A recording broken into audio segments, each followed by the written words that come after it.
Miss Universe Brazil, Luana Cavalcante na dethrone. Hello Cruellas, mabuhay! This is Gazel Ortega and welcome back to my YouTube channel.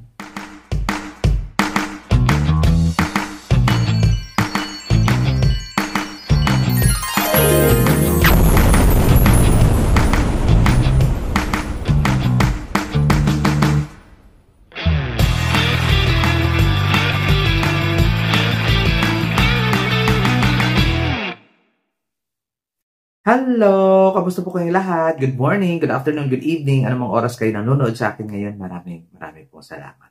Sa mga hindi pa po dyan nakasubscribe sa aking YouTube channel, please subscribe Gazel Ortega, Cruella and Pageantry, and click the notification bell below para updated kayo when it comes na maglabas ako ng aking mga videos. At ngayon pag-uusapan naman na, ano ba naman yun? At ngayon, ang pag-uusapan naman natin, bakit ako lagi nagmamadali? Nakakainis. Hindi ko naman siya intention na magmadali. Ngayon, pag-uusapan natin yung na-dethrone na Miss Universe Brazil, Luana Cavalcante ng bonggang-bongga. At talagang tuluyan na talaga siyang na-dethrone ng Miss Universe Brazil dahil sa kanyang attitude. Diba? Meron akong blind items about sa kanya and sa kapwa niya nanay na pinagsabihan niya ng hindi kaaya-ayang mga salita bilang isang nanay. So,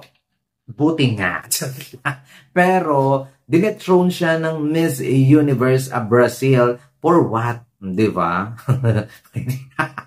Diba? Kasi nakapag-compete naman siya. So, yung purpose niya na makapag-compete sa Miss Universe ay tapos na. Kumbaga wala na siyang mga ibang duties. Charot lang. Siyempre siguro doon ayaw na nila makasama, ayaw na nila mga ganito. Siyempre ayaw na talaga siguro nilang makita ang pagmukha ni Luana Cavalcante doon sa Miss Universe Brazil organization. Kasi nga, ang dami-dami talagang mga eksena, si ate girl, na ganito ang mga ginagawa, na ganito ang ginagawa sa iba na against doon sa ano ba tawag dito? Rules and regulation ng Miss Universe Brazil organization. Bakit? Sino bang may kasalanan? Kayo naman ng corona dyan, diba? Prototype baka ni Shades Palacios yung hinahanap nyo. Ayan, binigay. Kayo naman ng corona dyan. Ayan kasi pag 2 weeks lang ang pageant. Ako 1 week lang yung pageant. Kasi most of the girl kasi ay pinaplastic lang yung organization. Hindi mo talaga makikilala kung ano ang tunay na kulay ng isang babae kung 2 weeks pageant lang ang gagawin. So, pasalamat tayo dito sa Miss Universe Philippines kasi 6 months. O kaya 4 months pageant. Kasi makikilala mo talaga yung babae, kung sino ba talaga yung uma-attitude, makilala mo talaga kung sinong nagpapanggap, makilala mo talaga kung sino yung umaarte, makilala mo talaga kung sino yung nagmamaganda lang, at makilala mo talaga kung sino yung genuine talaga, yung pakay doon sa corona. Kaya, bravo Miss Universe Philippines kasi nga, syempre, di ba, pabor talaga ako na mas matagal yung pageant kasi nga, oo, nandun tayo na, hirap naman sa mga kandidata, gastos sila ng gastos, pero pabor yun sa organization. Alam mo kung bakit?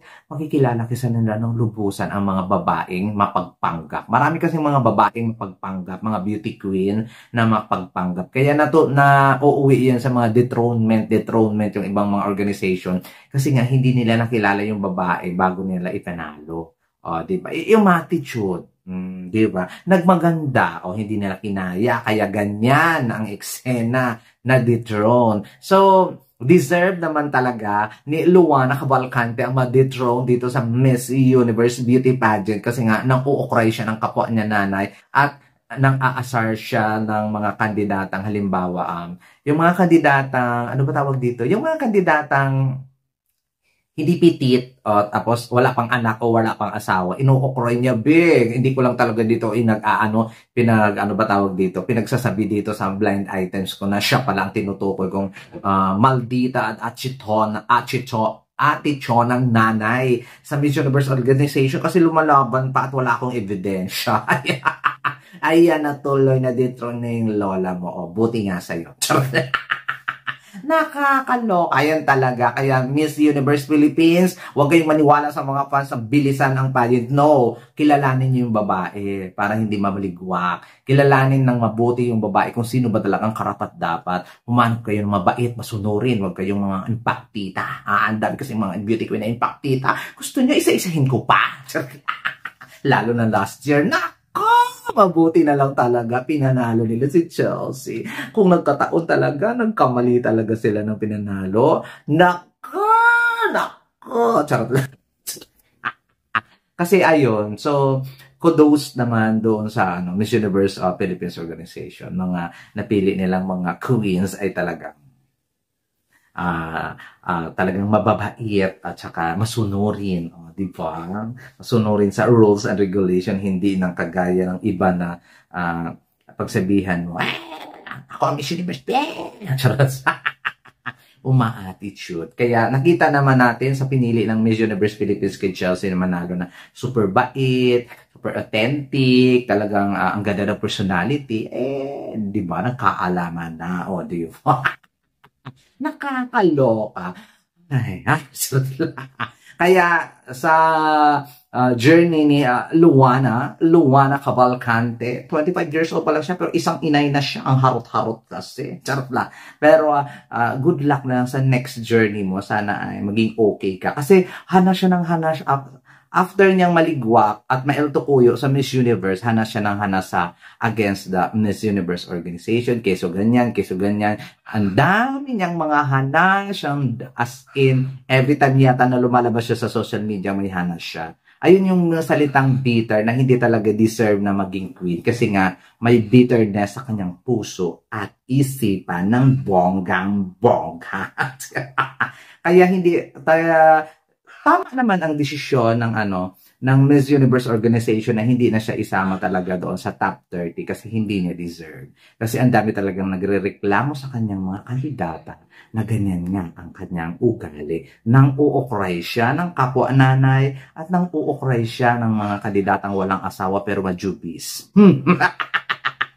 Sabi niya, hindi niya kagaya ko. I have son. I am married, but look at me. Look at me. Sabi pa daw. Sabi pa daw sa mga kandidata, kapal ng festival, mabuti na lang maganda siya. At mabuti na lang hindi niya tinarayan si Chelsea dahil okrayin ko talaga siya ng bonggang-bongga na ang pat-pat ng legs niya. Charot lang ng bonggang-bongga. Ayan, sana maging lesson learned din sa mga sa mga national director na sana huwag kayong magpapadget ng 2 weeks lang mga be kasi hindi nyo talaga makikilala yung babae kung anong klaseng hilat siya. Ang pag-uugali nila. So, sana tagalan ninyo para makilala ninyo ng bonggang-bongga. Sana maging lesson learned talaga yun sa mga national director ng Miss Universe sa bawat bansa. O, diba? Kudos sa ating Miss Universe Philippines. Matagal ang pansya. Diba? At least, nakilatis ng bonggang-bongga. There you go, guys. At yun ang aking masasabi dito kay Luana Cavalcante na sobrang atichona na aditron tuloy. Puti nga. Maraming salamat. This has been Diesel Ortega. Paalam.